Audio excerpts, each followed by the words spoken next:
আপনি হঠাৎ করে রাতের বেলা জেগে উঠেন, যে কোনো কারণে হোক না কেন, একটা দুঃস্বপ্ন দেখেছেন, অথবা ধরুন কোনো একটা আওয়াজের কারণে, অথবা এমনি ঘুম ভেঙে গেল, এটিও কিন্তু আল্লাহর পক্ষ থেকে একটা নেয়ামত। সেই সময় যদি আপনি একটি দোয়া করেন, তাহলে আল্লাহ সুবহানাহু ওয়া তাআলা এই দোয়ার বদৌলতে, দোয়ার পর আল্লাহর কাছে আপনি যাই চাইবেন, আল্লাহ তাআলা আপনাকে তাই প্রদান করবেন। অসাধারণ। আপনি ঘুম থেকে জেগে উঠেছেন, এটাও কিন্তু you can take this as an opportunity. অথবা এটাকে মিস না করি, দোয়াটা এবার শিখে নিই।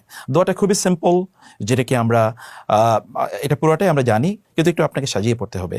যেমন লা ইলাহা ইল্লাল্লাহু ওয়াহদাহু লা শারীকা লাহু লাহুল মুলকু ওয়া লাহুল হামদু ওয়া হুয়া আলা কুল্লি শাইইন কাদির। এতটুকু তো আমরা পারি। এরপরের অংশটুকু আমরা পারি।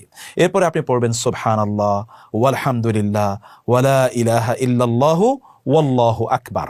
এতটুকু দেখেন সবই কিন্তু আপনি পারেন। অতএব এটা পড়ার পর এরপরে আপনি বলবেন রব্বিক ফিরলি, হে আল্লাহ তুমি আমাকে ক্ষমা করে দাও। এরপর আপনার যা মনে চায় দোয়া করুন। দোয়াটা কেবল শরিয়া সম্মত হতে হবে। দোয়াটা আপনার পরিবার সম্পর্কে করুন, নিজ সম্পর্কে করুন, ধরুন আপনার রিজিক সম্পর্কে করুন, সুস্থতা সম্পর্কে করুন, আপনার সন্তানদের সম্পর্কে করুন, আপনার স্ত্রী বা স্বামীর সম্পর্কে করুন, পিতামাতা সম্পর্কে করুন, আপনার সমাজ, আপনার প্রতিষ্ঠান, আপনার সুস্থতা, সব কিছু সম্পর্কে করুন না, আপনার গুনাহ সম্পর্কে করুন। আল্লাহ সুবহানাহু ওয়া তাআলা আপনার সব কিছু ক্ষমা করে দেবেন।